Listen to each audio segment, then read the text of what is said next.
Okay, just a quick video changing the oil over here on the truck, switching over to some Driven Racing HR2 10W30. If you're not familiar with this company, they have some really good products, kind of hot rod sort of oils for older cars. But in the case of the 22RE, because it's a flat tappet cam, it's good to have oils that have a little bit higher zinc content in them.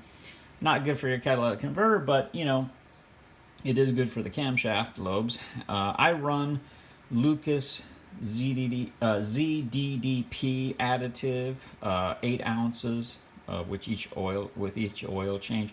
This oil is around 1,250 parts per million, and 8 ounces of Lucas is 3,000. So it gets me around 4,000, 4,250 on the zinc levels for the oil. Viewers of the channel will also be happy to know that I switched back to the K&N oil filter from the Fram.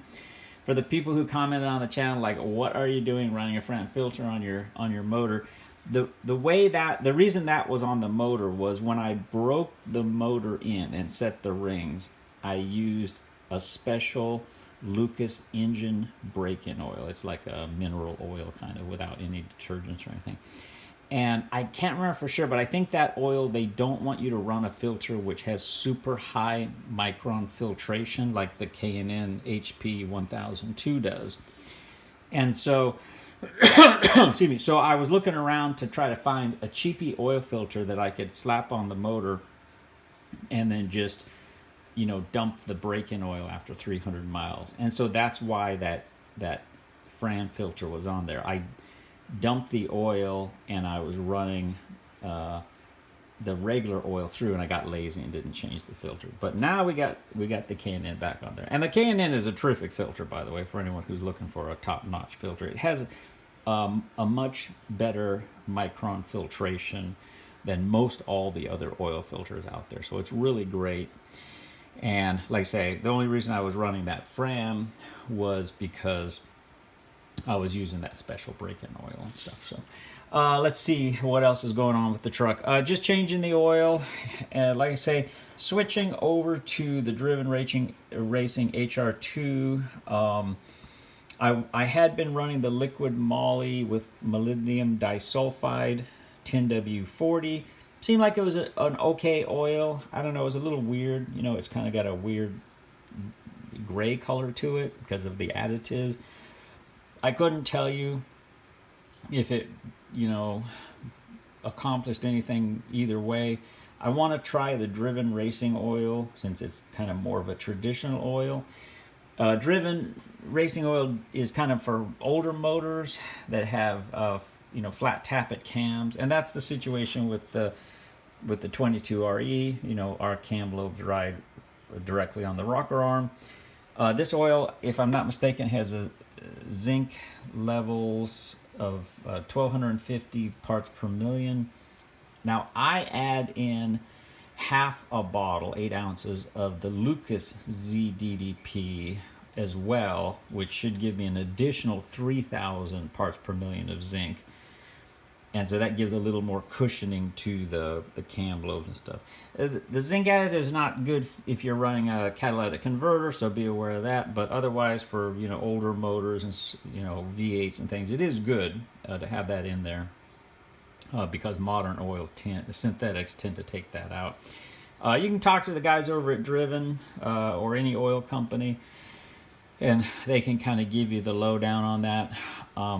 Also, because it's getting colder out this time of year, I wanted to switch to the 30 weight. Now, I was running 40 weight, and that seemed to perform pretty well. I'm curious to see if the 30 weight will give me better gas mileage. I'm running on my connecting rods, I'm running 2.4 thousandths on the bearing clearances. So I'm kind of at that point where I can kind of get away with running 40 weight or 30 weight. So I'm testing this out to see how it performs and if it has any effect on gas mileage. Speaking of effects on gas mileage, if you're a regular viewer of the channel, you may know that I was running the little spring deal inside the airflow meter at 2 clicks leaner. I I didn't really see any terrific gain in gas mileage. It's still kind of 19, 20 around town. And so, you know, I just felt like the truck was running really great at one click leaner. And so I went back to that. So we'll see how that works out. If you see my other videos, you know I have a little bypass thing for wide open throttle. I have a specific video that details that, along with the adjustment dial in the dashboard. In a nutshell, that basically forces the motor into a slightly richer condition under wide open throttle.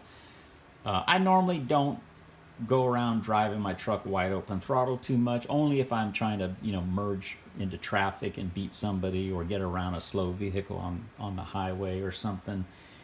For the most part, I'm just cruising around, and the ECU does a pretty good job of stabilizing the air-fuel ratio. If you have a 22 RE and then you suddenly floor it and you're like, wow, it seems like the truck kind of hesitates and doesn't get rolling, and then it gets rolling, kind of, you know, and there's that kind of lag before it seems like the motor picks up. That's because when you suddenly transition into wide open throttle, it takes the ECU a second to kind of figure out what you're up to, and for a moment the truck will run kind of lean, and then as you get rolling on the highway, the ECU figures out, oh, we're running a little lean, and so it needs to richen things up, and then you get more power.